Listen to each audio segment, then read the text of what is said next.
Well, hey there, folks. Sadly, no ride this weekend. So that lovely POV stuff you come to my site to watch just isn't going to happen today. Unfortunately, I wasn't able to ride this weekend. But I thought it'd be a great time to do a little bike review. I've had this particular bike now for just over a year and just over 100 hours of hard enduro riding, with a little racing thrown in. And I thought it'd be a great idea to just review, tell you all about it, tell you what I love, tell you what I don't love, and also particularly anyone considering a TBI bike. There's quite a bit of debate between carb, TPI, TBI. Well, I've owned all of them. So I do think I've got a good feel for the differences and where they're better or worse. For some context, maybe, let's just review what bikes I've owned, right? We've had 10 KTM 300 XEWs. The very last of those was a TPI 2018 model. My most recent bike has been a Gas EC300. That was a 21 model, also TPI, the first linkage bike I owned. And I then replaced it with this. And what is this? What are we looking at? This is a 2024 Husqvarna TE 300 TBI. Why the Husqvarna? Well, back in 2024, back end of 2024, I really needed to replace my gas. It had done many hard happy hours. Loved that bike.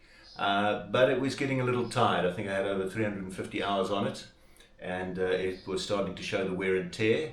And I was also interested in TBI. Back in 2024, if you wanted an Austrian bike for hard enduro, you had three choices.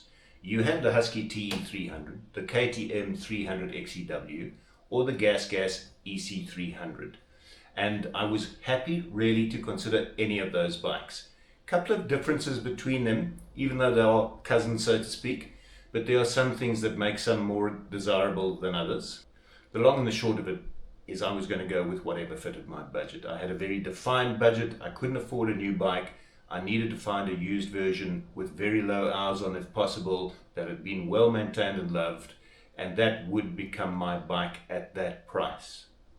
As it turns out, this one came up, very low hours, 32 hours, 24 model. It was the dealer bike, so it was sort of their demo. In fact, they had two on the floor there, both for the same price. But this one is just in much better condition. When I asked after it, it was the shop owner's bike and hadn't perhaps been ridden as enthusiastically as the other version had. Full disclosure, had money not been an option, I would have gone for the Husky anyway. It was the one that I chose out of those three that I thought would suit my needs best. Now, if you look at those three bikes, there's a fundamental difference between the KTM, the Gas and the Husky in terms of frame and suspension. Only the Husky and the Gas have a linkage at the back here, and I far prefer linkage. Let's talk about linkage versus PDS. There are pros and cons to both, and it really is up to your own riding style and your preference as to what you're going to prefer. For me, the linkage is the better answer, and that's for a couple of very simple reasons. Firstly, the bike does sit a little lower to the ground, and that really helps in the very technical kind of riding I do. I'm not a short rider, but the ability to get your foot down onto the ground and pivot around a rock, also the ability to sit on the seat, compress the suspension for traction when you want to launch up something, makes it an improvement in my view. The other thing is the way that it tracks over rough and broken ground. So what I find is a lot of our riding, and if you look at any of the videos on this channel, you'll see that there is a lot of loose, rocky, sharp-edged terrain that we're traversing all the time. You're trying to carry as much. It's not fast terrain. We're not going fast. We're going as fast as we possibly can. But in that effort to go fast, you want the back of the bike very settled and very non-reactive. And I find that the linkage does better in that environment than the PDS does. Also found that at high speed, when you're taking many hits successively, the PDS had a tendency to sometimes just kick and deflect at the back, and I find it doesn't happen with the linkage. So that was my preference. What's the sacrifice? Well, you lose a little clearance. You do hook it on a few things. It runs a little bit low to the ground, but honestly from 24 onwards, with the frame geometry that had changed, the linkage is a bit better tucked away. and I very seldom catch it. And as long as you've got a slider over it, some protection, it really doesn't hook up on much. You've just got to learn to carry the front end of the bike a little longer over the step-ups that you do. The PDS was great in that regard. You can just literally hit something and slide the bike over it. On balance, for my kind of riding, the linkage is the better system. But if I was after linkage, I could equally have bought the gas, right? And I was coming off a gas, which I really loved. Very happy with that bike, one of the favorite bikes I've ever owned. And the difference is then in the fittings. And they're subtle things too, not always the big things. So, a couple of things. You get better rims on the Husqvarna. Your triple clamp is billet and machined, and an improvement on the cast one on the gas. Also, the gas slightly different fork internals. So these are the exacts. They changed in 2024. I have to say, for any KTM product or base product, these are the best forks by far. And I've ridden KTMs as far back as 1991 models. So I've had a good experience across their history of developing bikes, and I can tell you, these are the best in stock form that I've ever encountered. There is one final thing where I think the Husky is a little bit better than the gas, and it's a very subtle thing. You probably wouldn't think about it much, but it has just a slightly bigger tank. And that's great for the longer rides that we tend to do. And also something I had in mind, because whilst people had promised me that the TBI would be an economical bike and would have great range, that's not been my experience. My experience has been my TBI got far better range than the TBI does. But with this tank and its consumption, I get long enough. I can ride the bike with confidence till about 65 kilometers. The low fuel warning light will come on at around 50. But I've pushed it to 70, but that's sort of my limit. I don't push it much over that. I've had, my last TPI 2018 KTM, the light would come on at 90 kilometers. It does have a bigger tank, admittedly. And then I still knew I had another 15 to go. That bike would go over 105 kilometers. Stick around to the back end of the video though, because I'm actually going to talk about bike setup. I'm going to talk about springs, clickers, where I run the bike to suit my kind of riding. I know that's an incredibly individual thing, and each of us will set up our bike slightly differently. But I do believe that a base setting and the bike should have the right attitude to get the best out of it. So I'm going to share, for what it's worth, my clickers, how I run the bike, and perhaps use it as a benchmark. I'm of the opinion that I've got this bike into a good window where it feels comfortable for me in most conditions. And the only things I'm changing now are sort of one click here and one click there, depending on what kind of terrain I'm riding. Right, so you know why I chose the bike. Let's have a look at what I've done to it since buying it in stock standard form. The bike was absolutely as it comes from the factory, and there are a few things I do to just about every single Enduro bike, most of them not related to performance in any way, just to protect the bike and give you some rider comfort. So let's run front to back and see the changes I've made. The first, most important thing I've done, and I urge anyone who buys a dirt bike to do this, check the springs for your weight, right? That means that I've gone one step harder in the front and one step harder at the rear. I forget what the front are, but that means I'm running a 48 in the shock at the back. And that is a perfect weight spring for somebody of my weight, right? I'm 90 to 92 kilograms depending on my mood and how many beers I've had. And that is the correct spring rate to keep the bike level and even, and giving you the right amount of hold up, both in terms of the fork and the shock, because it's very important that these bikes run level, because from there you tune the performance characteristic that you want. It's a little bit of money, admittedly, to put springs in, but honestly it's the difference between enjoying your suspension and not enjoying your suspension. It's got nothing to do with valving or anything of that ilk. It's just making sure that the bike maintains the right attitude when you're on it. So first, do the springs. Second, given the kind of riding we do, I run mooses front and back. A lot of debate about what moose, what system, what works best. I'm prioritizing traction. I don't care about the brand of moose. I buy the cheapest ones I can. My only preference is that the front should be relatively new and relatively firm, and the rear I get the softest one I can, but I'm going to drill it with holes anyway, so it doesn't really matter. I don't think of them as permanent things. I think of them as part of the maintenance of a bike, things you have to update fairly regularly. But in truth, I get darn good mileage out of a simple racecraft moose in the back here, drilled with 20 to 22 mil holes all the way around radially. And I'm getting about 6 months off a moose, and I'm riding every single weekend. So that works really well for me. In terms of, the bike came with wraparound handguards. I've gone to the flag style. I'll talk a bit more about why when I go to cockpit setup on the bike. What you won't see behind all the plastic is we're running a set of Enduro engineering radiator braces, very important. Weirdly, my bike didn't come with a fan, so I fitted the stock factory one, and it mounts nicely into the Enduro engineering brands over here. Obviously, we're running a little protection up front with a carbon exhaust cover.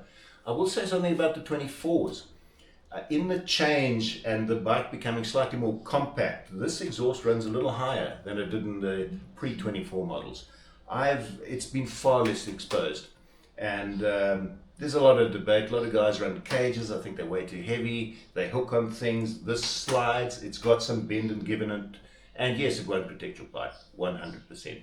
But it's just less vulnerable. It seems to be tucked up away. I've got one or two dents on the pipe underneath them on the other side, but this is in fact still the original pipe that the bike came with. Just as we go backwards this way, put a little pouch on here. I think this was super moist. I bought it actually at the last year's MP Hard Enduro. It's great, carry your tools, your snacks, something up front here. And here's a little tip. When the other sack is touching this sack, you're in pretty much the perfect riding position on the bike, so it's good for a reference point as well. Just keeping going back, obviously we've got a clutch cover, water pump cover. These are, let's debate how you pronounce this, a Jervis or a service. Plastic, they use the standard lugs. I like them again because they slide, they're light, and they're pretty darn tough. If putting the right springs in your bike is probably the biggest tip I can give you, the second most important mod I can tell you to do, which again is incredibly simple, is to put a gripper seat on the bike. Gripper seats, I swear by them. I think every stock bike comes with a seat that is way too slippy. You slide off, you're continuously hanging on the bars when you're trying to get traction, particularly when you're shifting your weight back here and you want to stay seated whilst you gas to get up something. The stock seat, I just found myself sliding off, lots of strain on the arms, this constant pulling and pushing, and a gripper seat just holds you in place. It really is one of the most important upgrades I think you can do for relatively little money to make your bike better. When I bought the bike, it came standard with a skid pan on the bottom. This is the stock KTM/Husky unit. It didn't have a linkage guard, which I thought was foolish, and I put it on before I even rode the bike. And in fact, these two fit to each other very well. If you go to Husky or KTM, you can order it. It bolts into the standard skid pan, and very simple, also very compact and hidden away. And it allows you to slide over things if you're cresting them. You can just slide the bike over and carry on. And because this linkage is tucked up better than they used to be, very seldom, if ever, had I got anything stuck here in the back of the bike. So definitely put one of those on. Protects the shock, one of the most expensive parts of the bike, and is really helpful. Just in terms of other protection, on the other side of the bike, there's an alternator cover and the like, same as this one. And then I've just got this little carbon piece which I put on the exhaust, just to stop the scratches and scrapes when invariably I crash. And if you know, in the sport we crash a lot. So good to have that on to protect the pipe. I've talked about the mooses at the back, but just in terms of tyres, I'm running Dunlop's front and back. The front is actually a motocross tyre. I don't like the big, tall, fatty tyre. I tend to go with a motocross tyre. That's an 80/80. At the back here, I'm running the I think it's an RE81 or an 8081. It's the Dunlop 110-100. So it's not the 140, but it's the 110. And just in terms of the reason why I choose this tire is because for money versus gummy grip, this is the best. I've not found one that gives the same performance for as little money as this one does. So what's a TBI like compared to the TBI, throttle body injection versus throttle port injection? Obviously I came off a TBI, I had two of them before. In fact, I got one of the first TBIs when it came out.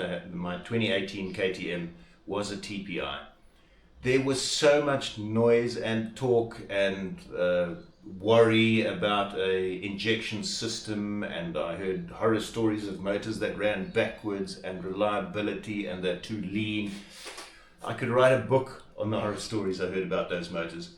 The fact is, my 2018, which did over 300 hours of hard enduro, the amount of problems I had with that bike as far as the motor was concerned, big fat zero. Not one. Nothing. It was bulletproof and reliable. It was an adjustment from a carb bike. The power is definitely thinner at the bottom on the TPI. But here's the funny thing. It feels thin. It feels low. It feels like it's going to stall. But it never does. And it made me adjust the way I rode the bike. I could ride the bike in a lower rev range. It doesn't feel like it has much power down there, but if you just hold it steady, it'll climb anything. And I simply learned to adjust my riding style a bit more. On the TPI bike, I geared down a bit further than I would have in terms of the gearing, and I'll talk about gearing on this bike soon. And I also just learned to ride at a slightly higher pace in technical conditions, trying to keep a bit more momentum. It was an incredibly smooth motor. It was an incredibly economical motor. And I loved the TPIs. And in fact, I was very disappointed when they said, we're changing this now, we're taking it to a TBI. I know so many people moan about, we want the bottom end, the old carb bikes had it, they felt much stronger. They did, but I think the important thing to realize is they felt much stronger. They weren't necessarily much stronger. So on to the TBI. Well, pleasantly surprised, I guess. Definitely they're stronger at the bottom. There's more initial hit. And I find I can carry a lower gear at lower revs for longer, because just by cracking the throttle, the bike will pick up and go. And that's nice. I had to then sort of relearn how to adjust to the TBI motor. Mid-range incredibly strong, but a bit flat in the top end. My TPI would sing out at the top way better than this bike would in the standard map, and that's a very important caveat, because this bike did come with the map switch, and there is a material difference between the two maps within the bike. The one thing I found on the TPIs, and it's very hard to tell, there was a difference, but it was subtle on the TBI bike, on the TPI, beg your pardon, but on the TBI, there's a distinct difference between those two maps. I tend to ride my bike mostly in the soft map, where we prioritize traction and low end traction, and that's just a function of the terrain that I ride normally, which, as you'll see from many of my videos, is very technical, rocky, shaly, challenging grip all the time, right? But I love the fact you can just flick it up into the hard map, and then, boy, if you're on fast single track and you're prioritizing mid to top end power, that green map is fabulous, and the ability to, whilst you're riding, just switch between the two is phenomenal. I've had no problems from the TBI motor. I will say this, these bikes are renowned for all being smooth. They're all counterbalanced motors. This is not as smooth as my TPI. There's a little bit more vibe, but it's a KTM counterbalanced motor, so it's not vibey. But there's a bit more gruffness in this motor compared to my TPI.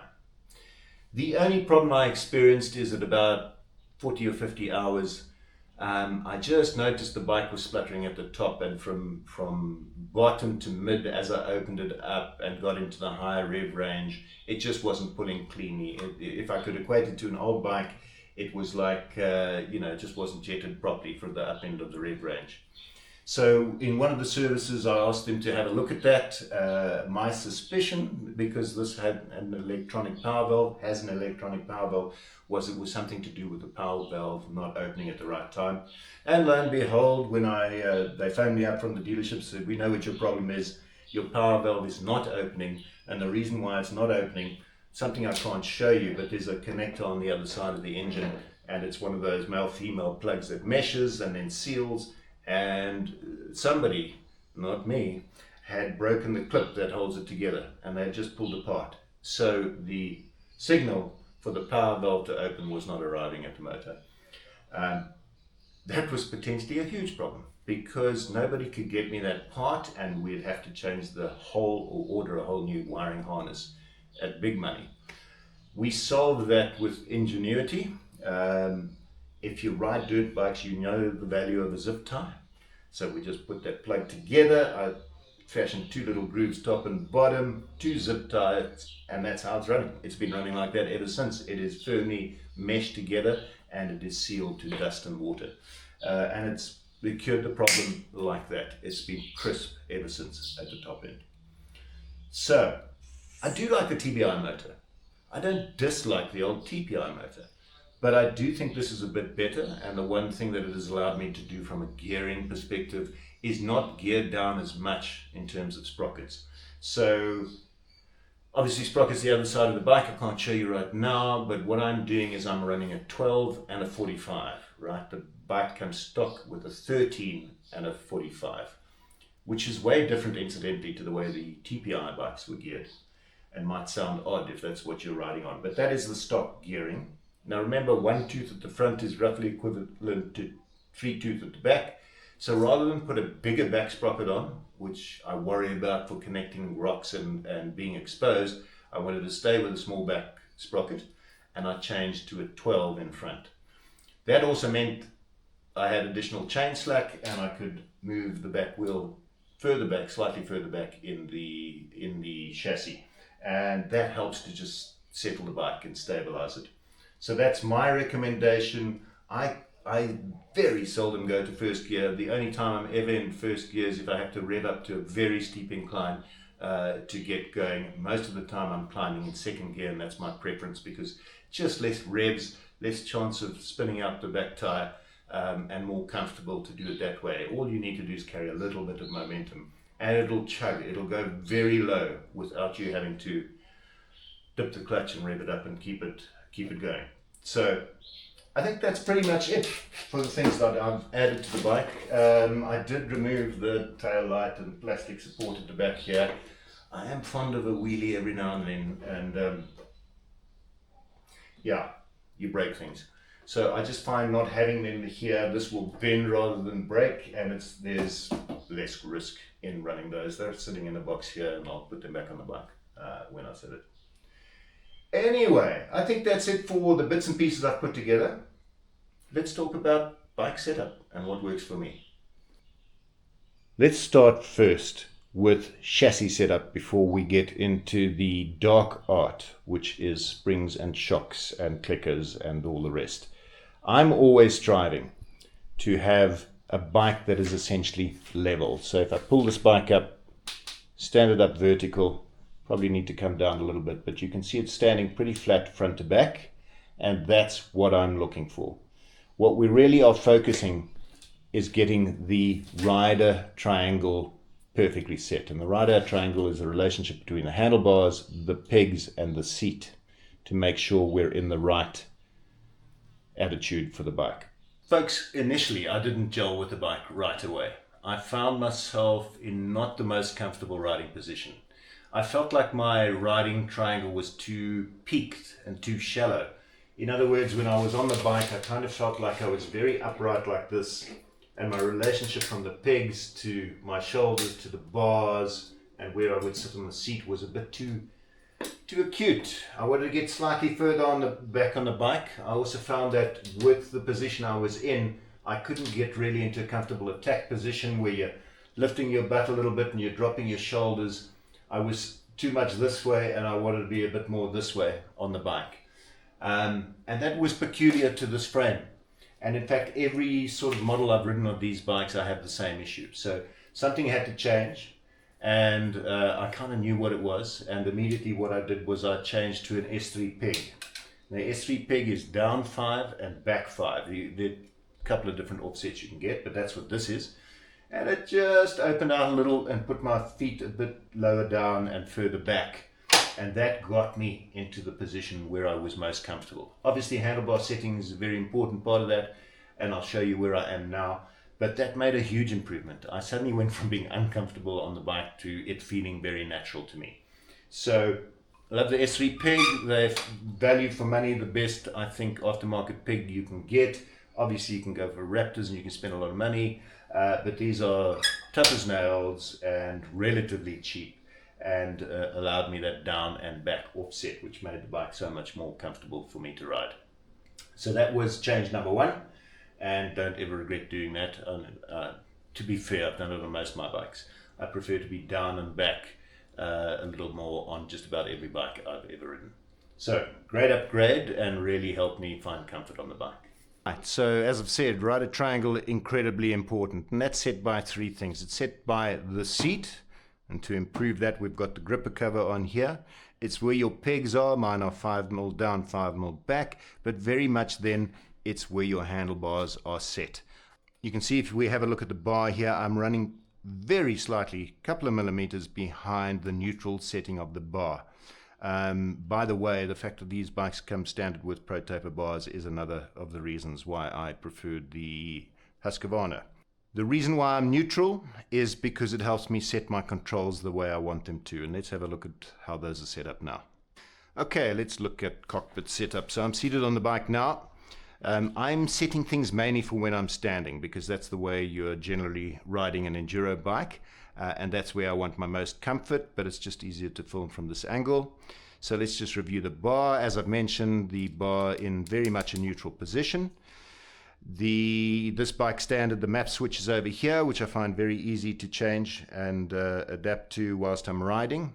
We've got the start stop on the same switch. That's the standard setting for these 24 bikes. I know so many people hate them, and they go for start and stop and they change this up and they worry about the reliability. I got used to this so quickly. It's dead easy. There's your start, there's your stop, and I don't know why people complain, but anyway, each to their own. I want you to notice here that look how far inboard I'm running the levers.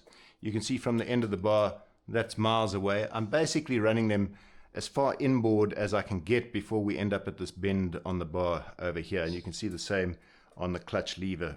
And the reason why I do that is a couple of reasons really. I want to keep the levers away from any danger. So when we fall over and hit the ground, this is what's going to hit first. And you've got that safety gap there to your levers. The other reason for that is look at the angle of that, in this case, brake lever. When I'm riding, if you are going to adopt an elbows up and elbows out posture, which you should be, and particularly if you're in an attack position, then your hand does not hold the bar in this fashion. So if you're riding with the elbows up and out, then you're actually coming in at an angle and holding it from there. And if I hadn't moved that lever further in, that means my finger would be here somewhere with no leverage on the lever. So part of that is comfort, part of that is safety. You can have a look at my clutch lever on the right here, and it's very much the same thing. You'll also notice a beautiful little bend just behind the end of the knob on the clutch lever here. Perfect little bend so that when I get that in there, let's see if we can't look over the top, then you can see it's not affecting my inboard knuckle there, my next knuckle along. There's some space as it bends away, and it gives me that one finger action that I like, right? So if you can, get a little bend. In fact, if you want to know how I got this one to the absolute perfect bend, I will take you to Heidelberg, come on a ride with me, and I'll show you the rock on which I fell over that bented exactly that amount. So I hope to God I never damage this lever, because I got that bend by luck, not by design. Also flags, right? Flags. Why not wrap around? I'm a big believer in wrap around. Always run wrap around. I think if you're doing extreme or hard enduro, it protects your levers, much more safety. If I were to show you both my hands, my little fingers are interesting shapes, and that's from being bashed and smacked by logs and rocks and God knows what else on the side. My preference is for the wraparound. However, running a wraparound, I find, stiffens the feel of the bar. So I've tried both. It took me a while to get used to the flag style, but I like the flex and feel in the bars without the hard wraparounds.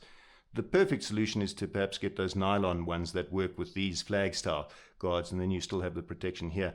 Just can't seem to find the right spec to work with these flags. It's something I might do, but I now prefer running with these just from a comfort point of view.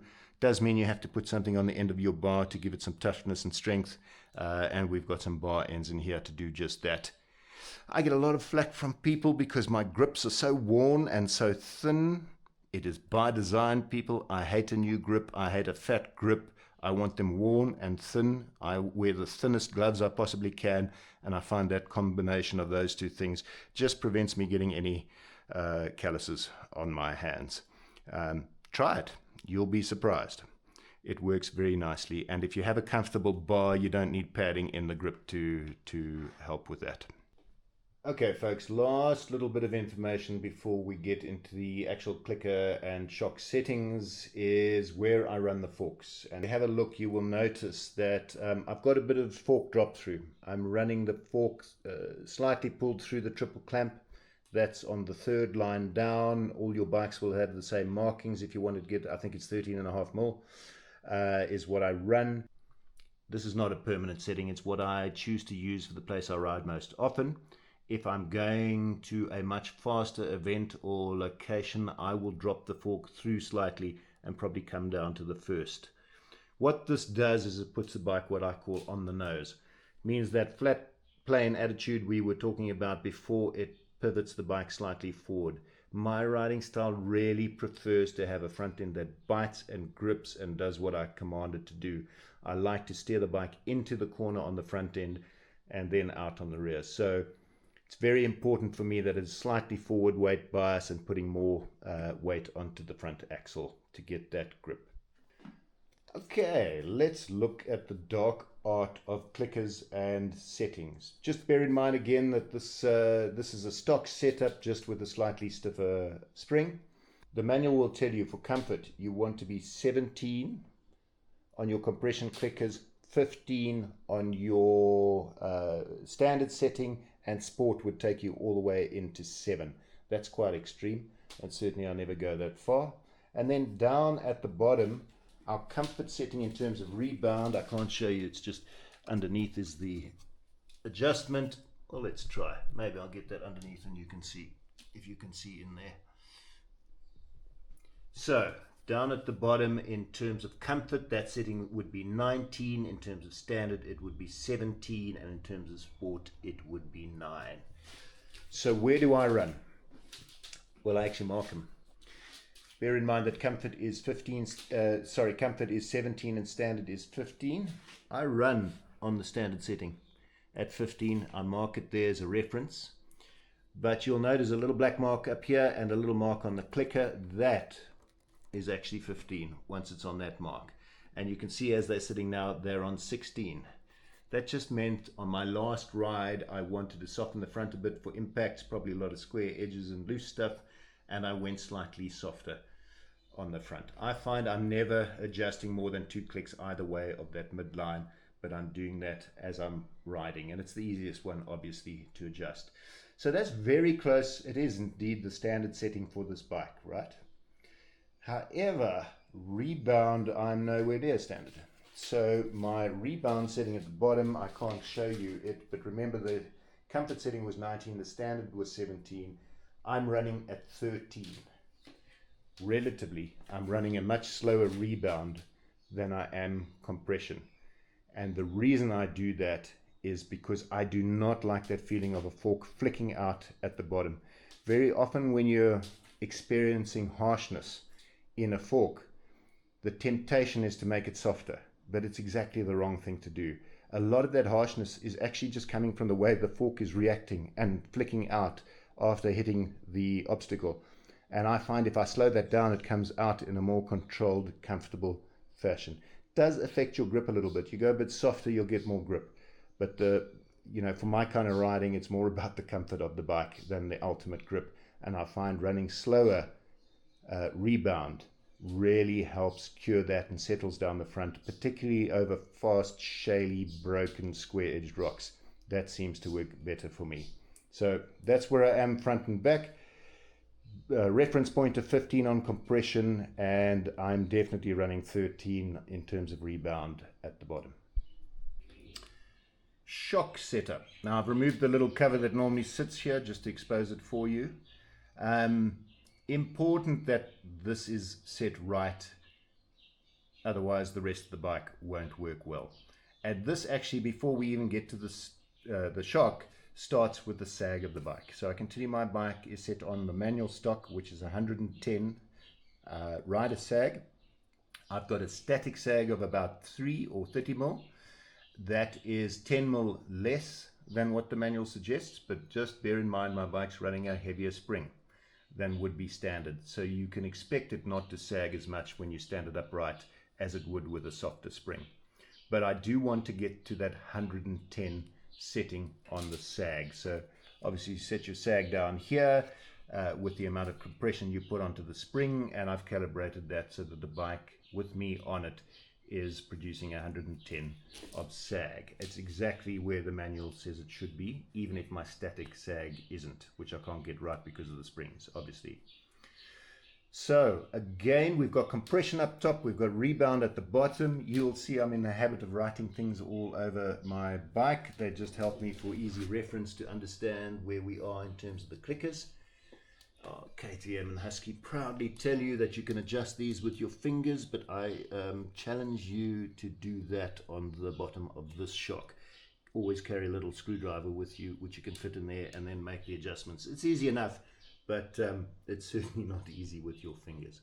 Right, I'm going to talk first about the one adjustment I don't think most riders check often enough or play with often enough, and that is the high speed damping on the bike. So high speed compression, and high speed is controlled by this secondary knob at the back here, and there are no clicks, you just move it.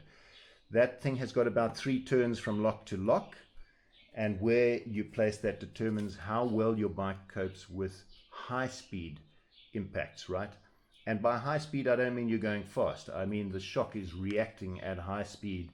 This is generally because you're riding square edged or very hard small obstacles, and the frequency will push the shock up very quickly. So a lot of riders I see do not adjust this or play around with it to find the best setting. Let's talk about standard settings. So it's a clockwise turn in and then 1 turns out, and the comfort setting on this is 2,5 turns out. You can see I've marked it with a mark here where it starts. The standard setting is 2 and the sport setting is 1.5. And as you can see from where I'm riding it, I've marked it at 2. If that and that line up, we're at 2, and I'm slightly ahead of that. So I'm about 1.8 to 1.9 turns out, which would put it between standard and sport. I like the shock to manage high speed damping, and therefore I run quite a slow compression here with the high speed damping. So at 1.8, 1.9, I'm only just above the sport setting of 1.5. I do change this again depending on the terrain. I would speed this up a bit for faster, smoother, more flowy terrain. Alright folks, I just wanted to show you how I get to my setting on the high speed damping here. So basically you turn your high speed in all the way until it hits the stop, right? So full turns, full turns, full turns. And then it's going to hit a stop, right? And you can see now that I've got a marker up here, and then I've colored this tab. So we're fully in now, and my setting is just forward of 2 out. So now I simply turn it 2 full turns. That's 1. We're at 2 now. That's my reference point. But as you can see from the initial setting, I'm a little less turnout than that. So roughly, let's call that 1.9. is where I run. The lovely thing about having the reference points is you can always just adjust and then know where you are. So you can do that on the ride, not forget what your settings should be. So with our high speed compression set, we'll look at the low speed. Now that's controlled on this clicker here. And just to give you where we are in terms of the standard settings for this bike, comfort is 18, so 18 anti-clockwise out from the stop. Standard is 15 and sport is 12. And if you haven't figured it out yet, there's the cue. I run on 13. So again, quite slow. I slowed down the shock quite a lot on compression. Right, final piece of the puzzle, and this is of course our rebound damping for the shock. You can see there I'm running 13. It's a bit of a giveaway, and there's the clicker that sits behind it. So where would that be in terms of standard? Well, the standard settings here are 18, 15, 12. 18 for comfort, 15 for standard, 12 for sport. And you can see I'm running it at 13. So quite slow, very close to the sport setting there. And that seems to be the best, from my perspective, to manage the rear wheel travel. Again, lots of loose and broken rocks, so the back is kicking around quite a bit, and I do need the shock to manage that for me, and hence a relatively slow setting here. Just overall, piece of advice I'll give to people, particularly with the forks. A lot of people complain about their forks being harsh, giving a lot of feedback, and not being particularly comfortable, and in fact tiring you out. And always, always, always, the temptation is to go soft, go softer, go softer. Check two things first. First, check that you have the right weight of spring in there, because it's very important to the way that the complete fork works. That it's high in the stroke, that it's held up, and it holds your weight up too. That's the first thing. The second thing is, when you encompass harsh conditions, try to go slower before you try to go faster on the clickers. Generally, the discomfort is coming from the fork and the springs not being managed in their travel. And if you slow it down a bit, you give support to the spring, things don't transmit through. Very often harsh feeling forks are that those impacts are transmitted straight up the fork and into the handlebar with not enough resistance in between. So that's something I urge you to do if you're looking to get a slightly plusher ride. In fact, if we were to, I hope it works with this camera angle, but if we pick this up and we stand the bike up and I push down on these forks, that's a very stiff feeling front end, right? It barely moves. I have to put both hands on it to get it to move properly. But here's the weird thing. It's remarkably plush and comfortable when I'm riding it. So don't be afraid of stiffening up or slowing down. In fact, it's better to use the term slow than stiff. Slow down the fork a little bit, give it a bit more hold up. Right, let's wrap it up. Is it a good bike or not? Well, it's the favorite bike I've ever had. This is quite natural though, if you think about it.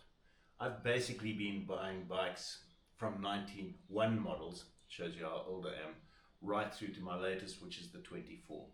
And every year, KTM, Husky, all of the bike manufacturers upgrade, fettle, fine-tune their bikes. They should be getting better, right? That's been my experience. Every single bike I've had has pretty much been a more favorite bike than the one that went before it.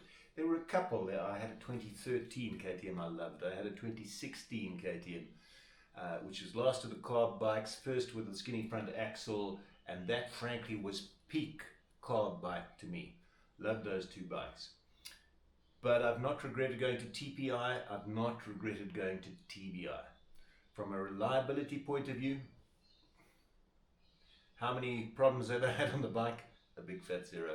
It's been really bulletproof, reliable. In fact, the only things I've had to deal with have been crash induced, broken subframe at the back, a couple of nicks on the forks from rocks. By the way, buy the wraparound fork guards. Don't get these, get something that gives a bit more protection. That works better. But what do I like about the bike? Firstly, best suspension I've ever had standard. The fact that I've not had to spend any money on suspension tuning apart from servicing. So this is the best fork KTM has ever produced in my view. The shock I'm really comfortable with. I'm not running a bladder.